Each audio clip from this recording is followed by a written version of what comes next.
Videoni ko'rishdan oldin yurechani bosib qo'ysalar xursand bo'lardim. Idishga tuxumni solamiz. Tuxumning ustidan shakarni solib, ustidan qaymoq yoki smetanalarimizni solamiz. Menda smetana bor edi. Mikser yordamida bir rovda ko'pirtirib olamiz. Xona haroratida yumshab turgan ustidan saryog'larimizni solib, yana bir rov ko'pirtirib olamiz.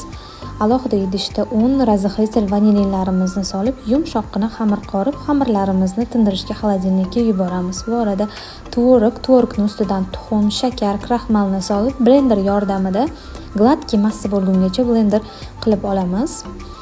Zuvala qilib olgan xamirlarimizni kvadrat qilib yoyishni boshlaymiz listlarimizga.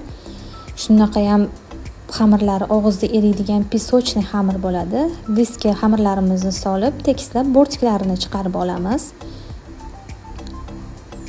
Chiroyli qilib tekislab olganimizdan so'ng ezib olgan tvoroglarimizni solib tekislaymiz. Shunaqa ham sochniy, hammaga birdek yoqadigan tvorojniylarimiz tayyor bo'ladi. Bu orada lentichkalarimizni kesib, duxovkaga yuboramiz. Oralarini qaranglar, qanaqa apetitli, yoqimli ishtaha.